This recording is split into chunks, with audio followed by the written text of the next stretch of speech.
blown reactions. You become more sensitive to changes in heart rate, muscle tension, breathing patterns, and other physical indicators of emotional state. One of the most fascinating discoveries in neuroscience is that emotional regulation practice actually changes the default mode network of your brain. This is the network of brain regions that's active when you're not focused on a specific task, often called the monkey mind, because it tends to jump from thought to thought without direction. In people who don't practice emotional control, the default mode network tends to generate repetitive, often negative thought patterns. Worry, rumination, self-criticism, and anxiety become the brain's default state. But in people who regularly practice emotional regulation techniques, the default mode network becomes quieter and more peaceful. Their baseline state becomes calm and centered, rather than agitated and reactive. The neurotransmitter systems in your brain also undergo significant changes with emotional training. Serotonin, which regulates mood and social behavior, increases with regular practice of emotional control techniques. Dopamine, which governs motivation and reward, becomes more stable and less dependent on external validation. GABA, your brain's primary inhibitory neurotransmitter, increases, which helps reduce anxiety and promote feelings of calm.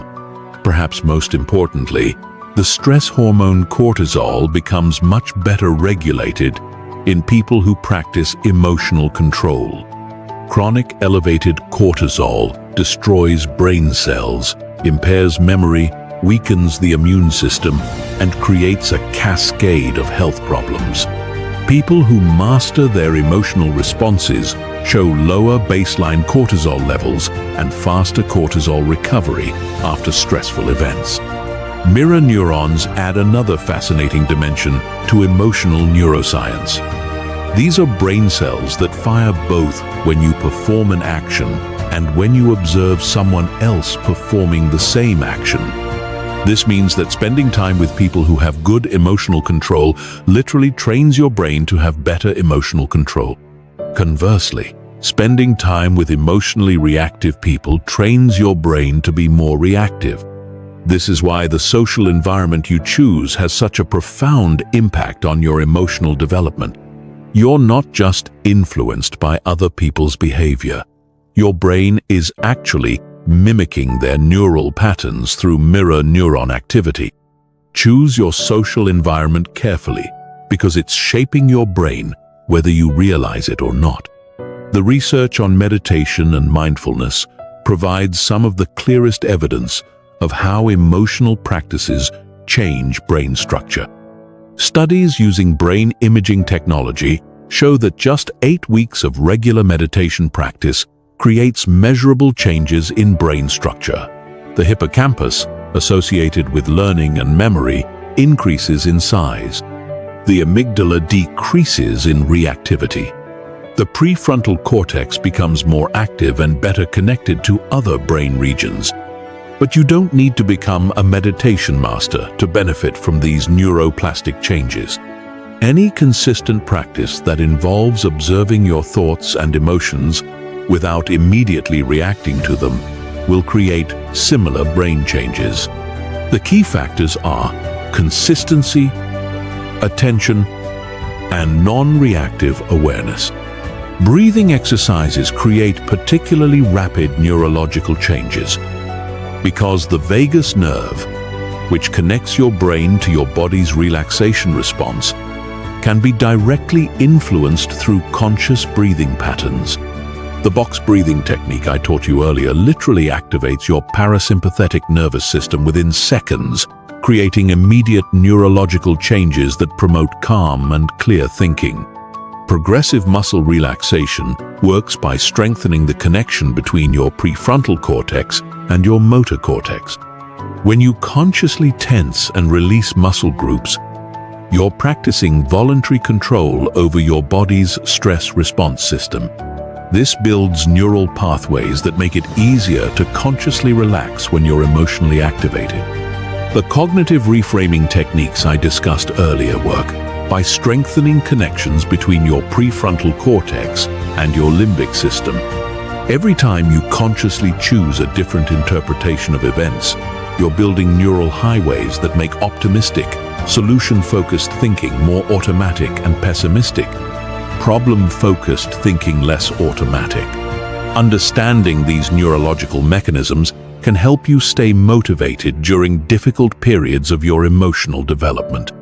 When you're struggling to control your reactions, when old patterns seem to be reasserting themselves, when progress feels slow or non-existent, remember that your brain is literally rewiring itself at the cellular level. Changes that feel invisible from the inside are creating measurable transformations in your neural architecture. The timeline for neuroplastic changes varies depending on the specific technique and the consistency of practice, but most people begin to notice differences in their emotional reactivity within 2 to 4 weeks of regular practice. Significant structural changes in brain gray matter typically occur within 8 to 12 weeks. Complete transformation of emotional patterns usually takes 6 months to 2 years of consistent practice. This is both encouraging and sobering. Encouraging because it means that lasting change is absolutely possible and backed by hard science. Sobering because it means there are no shortcuts or quick fixes. Emotional mastery requires the same kind of patient, consistent training as physical fitness or musical skill. But here's what makes it all worthwhile. Once these neural changes become established, they tend to be permanent. Unlike temporary behavior modifications that require constant effort to maintain, neuroplastic changes create new baseline patterns that become your brain's default mode of operation. The person who struggles to control their emotions becomes the person who naturally responds with wisdom and composure. The neuroscience of emotional transformation proves that you are not stuck with the emotional patterns you developed in childhood or the reactive tendencies that have characterized your adult life. Your brain is plastic, adaptable, and constantly changing based on how you use it. Every moment of emotional control practice is an investment in the literal rewiring of your neural circuitry for greater peace, effectiveness, and life satisfaction. Chapter 8. Mastering emotional control in high-pressure situations. Everything you've learned so far gets tested when the stakes are high and the pressure is intense. It's one thing to practice emotional control during your morning meditation or when you're having a minor disagreement with a coworker. It's entirely different when you're facing a crisis that could destroy your career, end your relationship, or threaten everything you've worked to build. High-pressure situations reveal who you really are beneath the surface, politeness and social conditioning. They strip away pretense and expose your true level of emotional mastery. Most people perform worse under pressure because they let the intensity of the situation overwhelm their rational thinking. But elite performers actually get better under pressure because they've trained specifically for these moments. The difference between people who crack under pressure and people who thrive under pressure is not talent, intelligence, or luck. It's preparation. Specifically, it's emotional preparation. When you've trained your nervous system to remain calm and your mind to think clearly during intense situations, pressure becomes an advantage rather than a liability. The first key to pressure performance is understanding that pressure is not external, it's internal. The situation itself is neutral. It only becomes pressurized when your mind interprets it as threatening or overwhelming. Two people can face identical circumstances and have completely different stress responses based on how they frame the situation in their minds. This means that controlling pressure starts with controlling your narrative about the situation. Instead of telling yourself, "This is terrible, everything is falling apart, I can't handle this," You need to reframe the situation in terms that support peak performance. This is challenging, but I have the skills to handle it. This is an opportunity to prove what I'm capable of. This is exactly the kind of situation I've been training for. Elite athletes, emergency responders, and special forces operators all use this kind of reframing to maintain peak performance under extreme pressure.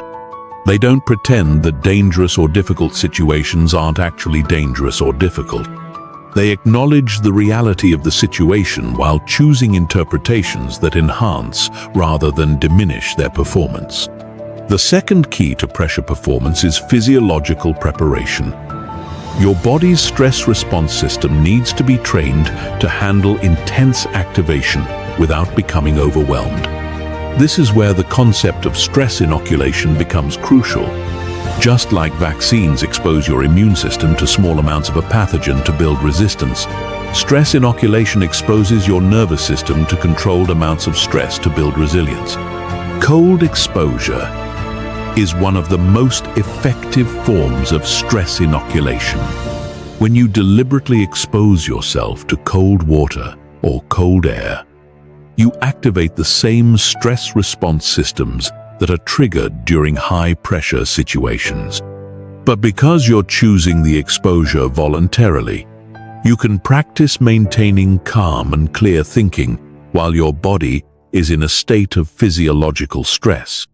The key is not just to endure the cold, but to practice specific emotional control techniques while exposed to it. Breathe slowly and deeply. Relax your muscles. Maintain positive self-talk. Keep your mind focused on the present moment rather than anticipating how much longer the exposure will last. These are exactly the same skills you need during high-pressure situations. High-intensity exercise serves a similar function. When you push yourself to your physical limits during workouts, you're training your ability to maintain mental discipline while your body is under extreme stress. The discomfort you feel during intense exercise is similar to the discomfort you feel during high-pressure situations. Learning to stay mentally tough during physical challenges translates directly to staying mentally tough during emotional challenges. The third key to pressure performance is attention management. Under pressure, your mind tends to scatter in multiple directions simultaneously. You start thinking about all the things that could go wrong, all the people who are watching, all the consequences of failure. This divided attention makes it impossible to perform at your best because peak performance requires complete focus on the task at hand. The solution is to develop what I call laser focus. This is the ability to concentrate all of your mental energy on the specific actions you need to take right now, in this moment, to handle the situation effectively. Everything else becomes irrelevant background noise that you acknowledge but don't engage with. Developing laser focus requires practice during low-pressure situations. Set a timer for 10 minutes and choose a single task to focus on completely. Every time your mind wanders to something else, gently bring your attention back to the task. Start with simple tasks like reading a book or doing basic math problems. Then gradually increase the complexity and add distractions. During high-pressure situations, use the same technique. Identify the most important action you need to take right now and focus completely on that action. Don't think about the next 10 steps, just focus on the immediate next step. Don't think about all the people who are depending on you. Just focus on the specific task in front of you. The fourth key to pressure performance is emotional granularity. Most people experience pressure as a generic feeling of stress or anxiety. But stress and anxiety are umbrella terms that cover many different specific emotions. The more precisely you can identify what you're actually feeling, the more effectively you can address it. Are you feeling anxious about the outcome? Or are you feeling excited about the challenge? Are you feeling overwhelmed by the complexity of the situation? Or are you feeling focused by the clarity of what needs to be done? Are you feeling afraid of failure? Or are you feeling motivated to succeed? The physiological sensations might be similar, but the meanings and the appropriate responses are very different. Practice emotional labeling during calm periods so that you can access this skill during intense periods.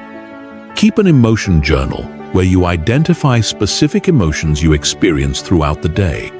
Learn the difference between frustration and disappointment, between anxiety and excitement, between anger and hurt.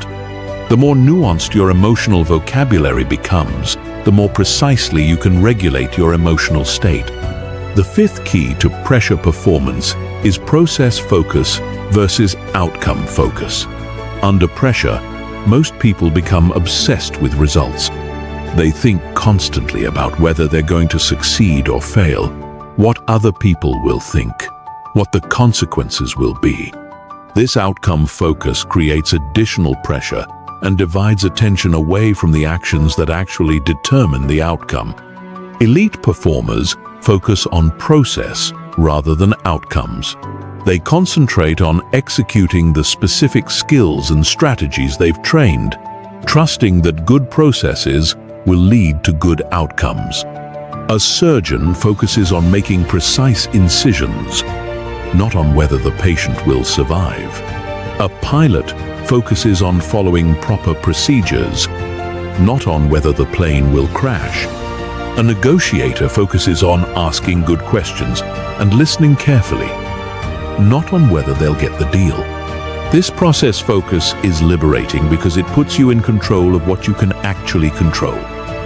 You can't directly control outcomes, which always depend partly on factors outside your influence. But you can control your effort, your attention, your technique, and your attitude. When you focus on these controllable factors, pressure decreases and performance improves. The sixth key to pressure performance is contingency planning. One of the reasons high-pressure situations feel so overwhelming is that they often involve unexpected developments that we haven't prepared for. When you don't know how you'll respond if things go wrong, the uncertainty itself becomes a source of additional pressure. Elite performers reduce this uncertainty by thinking through multiple scenarios in advance and developing specific plans for each possibility. They ask themselves, what will I do if this happens? What about if that happens? How will I respond if everything goes wrong? This mental rehearsal builds confidence and reduces the cognitive load during actual high-pressure situations. But contingency planning has to be balanced with present-moment focus. You want to have plans ready for different scenarios, but once you're in the situation, you need to focus on executing your current plan rather than constantly second-guessing and revising. The time for planning is before the pressure situation, not during it. The final key to pressure performance is recovery and reflection. High-pressure situations take a significant toll on your mental and emotional resources, even when you handle them well. If you don't deliberately recover and process the experience, you'll gradually become more vulnerable to pressure rather than more resilient. After any high-pressure situation, take time to deliberately decompress. Use breathing exercises, physical movement, or relaxation techniques to help your nervous system return to baseline. Avoid making major decisions or engaging in additional stressful activities until you've had time to recover. Then, once you've recovered, reflect on the experience with curiosity rather than judgment. What worked well? What could you improve? What did you learn about yourself and your capabilities? How can you apply these lessons to future high-pressure situations? This reflection process helps consolidate the learning and builds confidence for handling similar situations in the future. Remember, pressure is a privilege. It means you're in situations that matter. facing challenges that are worthy of your best effort. Most people spend their lives avoiding pressure and therefore never discover what they're truly capable of. When you learn to thrive under pressure, you gain access to opportunities and achievements that are impossible for people who crumble when the stakes are high. Chapter 9. Transforming negative emotions into fuel for success. Most people treat negative emotions like toxic waste that needs to be disposed of as quickly as possible. They try to suppress anger, avoid sadness, eliminate fear, and escape frustration. This approach is not only ineffective, it's counterproductive. Negative emotions contain enormous amounts of energy and information that, when properly harnessed, can become rocket fuel for achieving your most ambitious goals.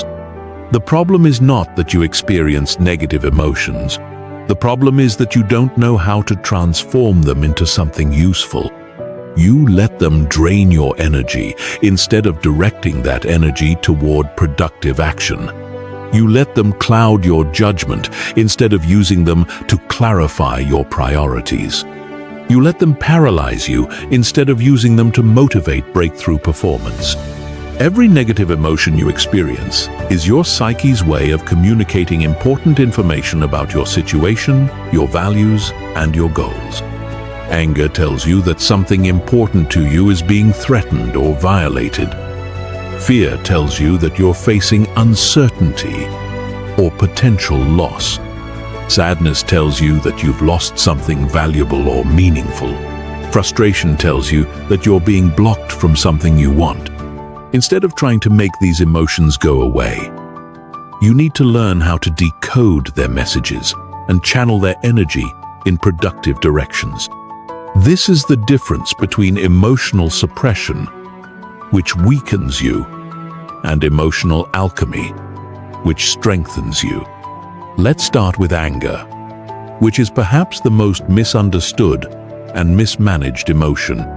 Most people either explode with anger, destroying relationships and creating regret, or they suppress anger, letting it build up until it explodes anyway, or turns into resentment and bitterness. Both approaches waste the enormous energy that anger contains.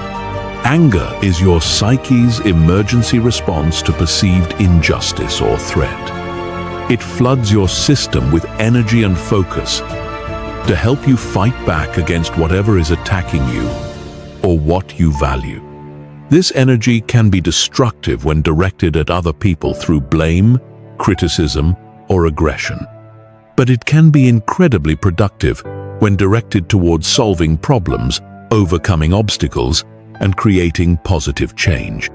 The key to transforming anger is to separate the energy from the target.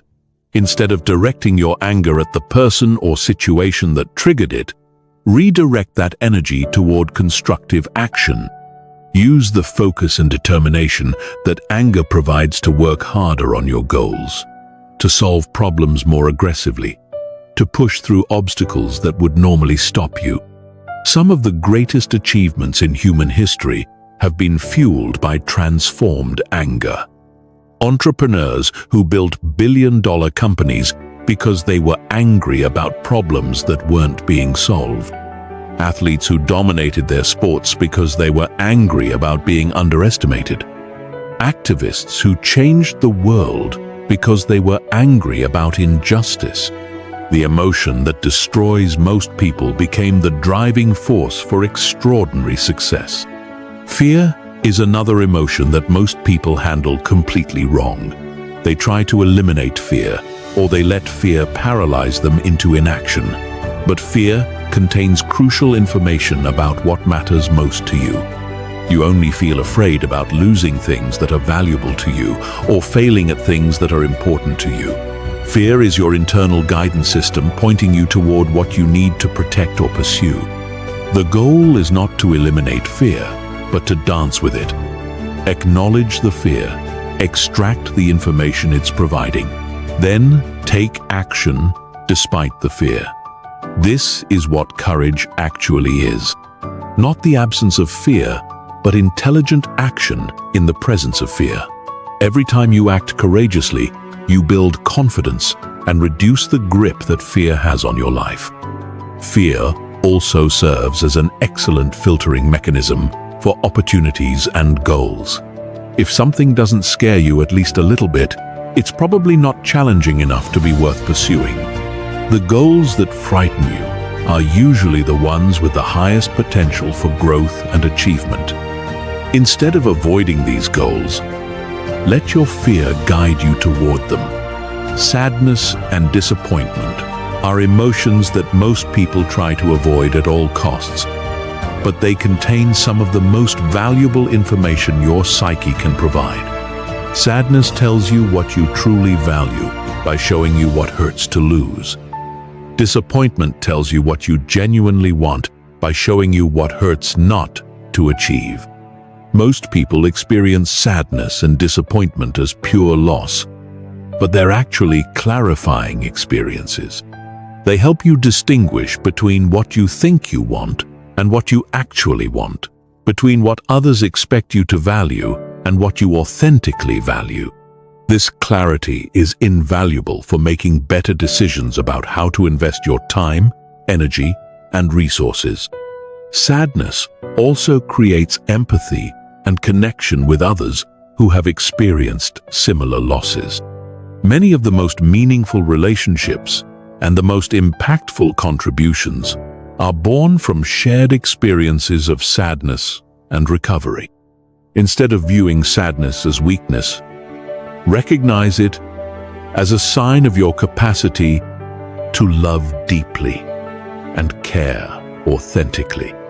Frustration is perhaps the most commonly experienced negative emotion in modern life, and it's also the most commonly wasted. Frustration arises when there's a gap between where you are and where you want to be, between what's happening and what you want to happen. Most people let frustration drain their energy through complaining, blaming, or giving up. But frustration is actually a signal that you care deeply about improvement and progress. The energy of frustration can be transformed into determination and persistence. Instead of being frustrated by obstacles, become fascinated by them. Instead of being frustrated by setbacks, become more committed to finding solutions. Instead of being frustrated by other people's limitations, become more focused on developing your own capabilities. Frustration is also an excellent diagnostic tool for identifying areas where you need to develop new skills or strategies. If you keep getting frustrated by the same types of situations, it's usually because you're trying to solve new problems with old approaches. The frustration is telling you that it's time to upgrade your capabilities. Anxiety and worry are forward-looking emotions that most people experience as pure torture. But anxiety contains important planning information about potential challenges you need to prepare for.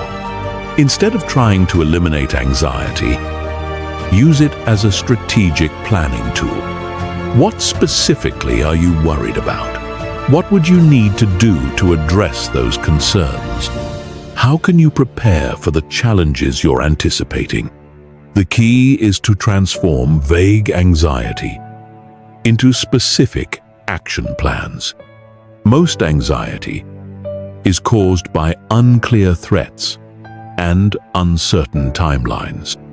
When you force yourself to get specific about what you're worried about and what you can do about it, anxiety often transforms into useful preparation. Worry becomes productive when it leads to preparation and counterproductive when it leads to rumination. The difference is action. Productive worry asks, "What can I do to prepare for this potential problem?" Counterproductive worry asks, "What if this terrible thing happens?" Over and over, without generating any useful responses. Guilt and shame are perhaps the most painful emotions to experience, but they also contain some of the most important information about your values and integrity. Guilt tells you when your actions don't align with your values. Shame tells you when your behavior doesn't align with your identity. Both emotions are painful precisely because they indicate misalignment between who you are and who you want to be.